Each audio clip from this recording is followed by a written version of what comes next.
Bonjour, je suis fort heureux de te retrouver afin qu'ensemble, nous puissions prendre le temps pour découvrir ce thème important. La réputation de la femme et son passé. Juste avant, prions.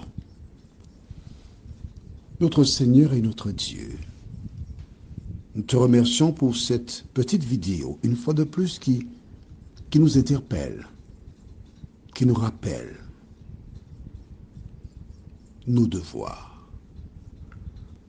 Que le Saint-Esprit continue de nous accompagner dans toute la vérité, nous te prions, au nom de Jésus pour ta gloire éternelle. Amen. Dans cette petite vidéo, nous découvrons un couple, apparemment fiancé, mais avant d'aller plus loin dans leur engagement, ils décidèrent de se dire la vérité, toute la vérité. Et voici cette jeune femme qui avance qu'elle a connu 14 hommes. Oh, le jeune homme est surpris, 14 ex.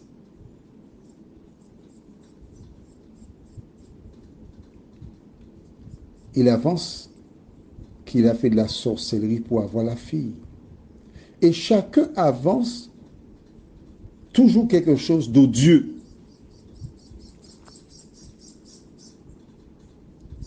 Je me rappelle dans mon enfance, il y a fort longtemps, lorsque les personnes avaient un permis de conduire, ils achetaient un véhicule d'occasion.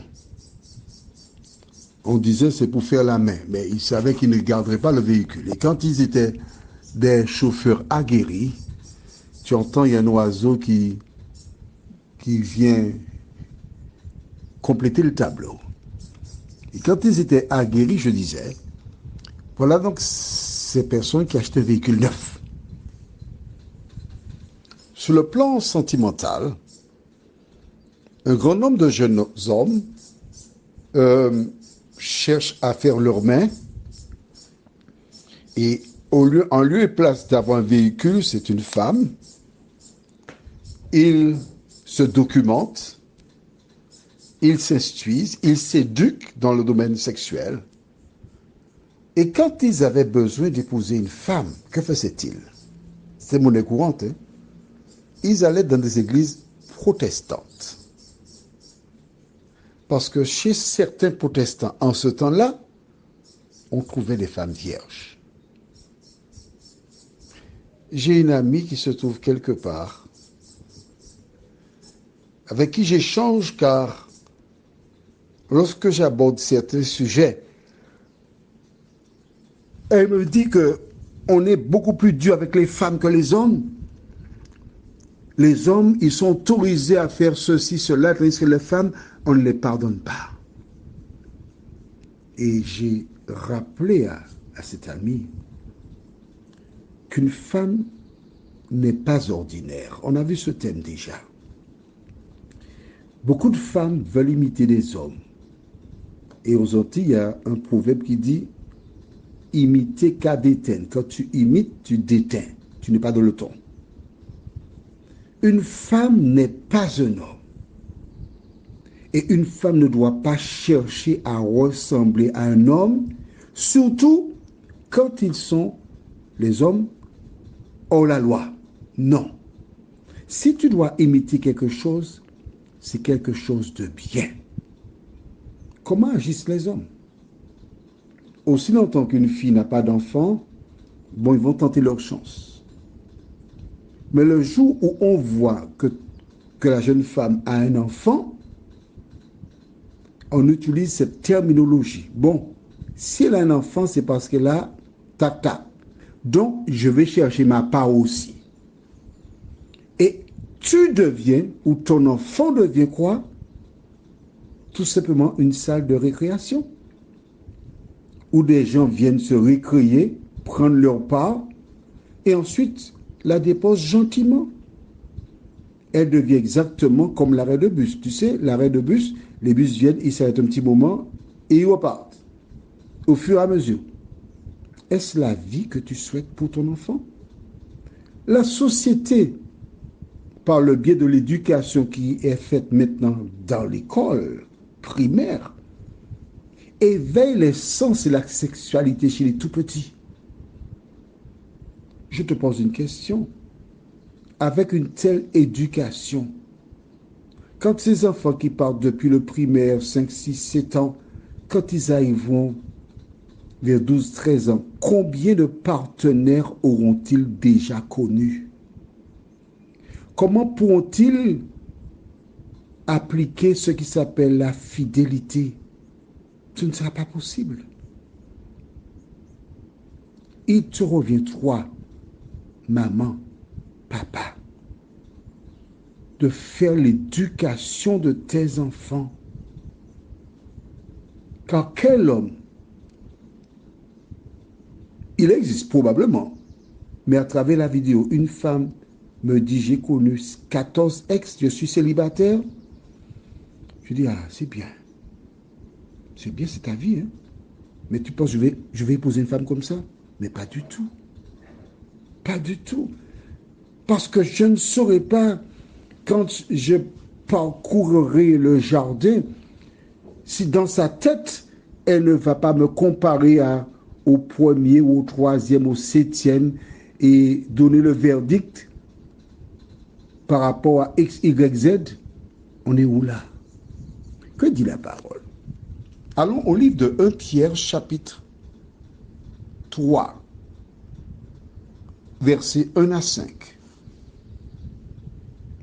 Femmes, soyez de même soumises à vos maris, afin que, si quelques-uns n'obéissent point à la parole, ils soient gagnés sans parole par la conduite de leurs femmes, en voyant votre manière de vivre chaste et réservée.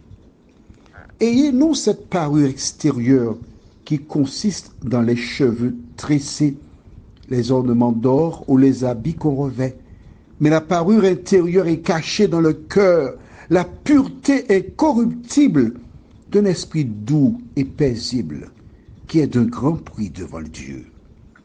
Ainsi se paraît autrefois les saintes femmes qui espéraient en Dieu soumises à leur mari. Alors la question de femmes soumises là, je suis d'accord avec toi, ok? C'était un temps, c'était une manière de faire, etc. Tout ce que tu veux, d'accord. Aujourd'hui, la question de femmes soumises, ça n'existe pas. Ce qui existe, deux personnes qui échangent sur un point, qui arrivent à une conclusion et qui marchent de commun accord.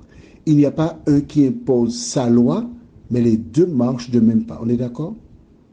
Et une fois qu'on a arrêté une décision, on la respecte forcément. C'est ça. Bien.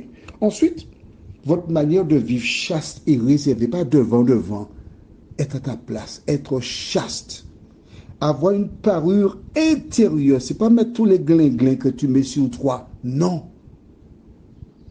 Et comme disait mon père, j'ai jamais oublié, si quelqu'un vient chez toi, c'est une métaphore, hein, tu vas comprendre, c'est facile, et tu lui donnes à manger déjà à la cuisine, acceptera-t-elle cette personne de venir manger dans le séjour? Son ventre déjà rempli. Si tu veux qu'elle mange dans le séjour, en clair, si tu veux qu'elle fasse quelque chose pour toi, c'est deux jambes collées. Tu as compris?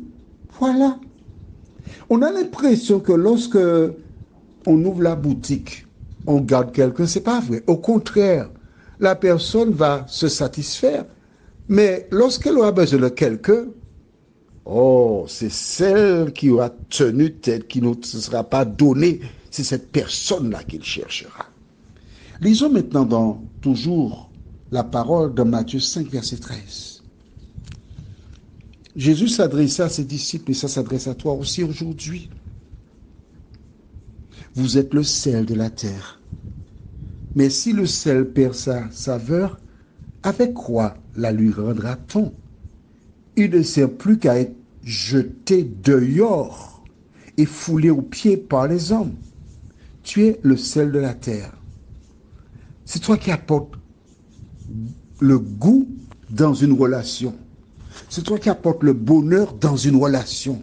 C'est toi qui dois avoir une réputation convenable. C'est toi qui es le chef d'orchestre, oui. L'homme joue un rôle, mais la femme, c'est le potomitan dans le foyer. C'est elle qui... C'est un tout, quoi. Et je t'invite, toi, femme, à te battre pour avoir toujours cette position. Être un exemple, être un modèle, éduquer tes enfants pour qu'ils soient des citoyens convenables dans notre société. Nous achevons par le livre de Proverbes 22, verset 1. La réputation est préférable à de grandes richesses, et la grâce vaut mieux que l'argent et que l'or. Tu t'es trompé, tu as suivi des copines, des copains, etc. Mais maintenant que tu connais la parole de Dieu, le moment est venu pour toi de mettre un terme à une vie débridée et de commencer aujourd'hui une nouvelle expérience avec Dieu. Même si tu as connu une quarantaine, une cinquantaine d'hommes par le passé, Dieu peut te donner quelqu'un qui te rendra heureuse si seulement tu te confies en lui. Prions. Seigneur, l'ennemi a trompé beaucoup et beaucoup souffrent. Mais nous venons vers toi en cet instant, afin que tu aides les parents à reprendre le contrôle de l'éducation de leurs enfants et qu'ils donnent les pratiques, qu'ils soient les amis de leurs enfants, qu'ils les aident à grandir sainement.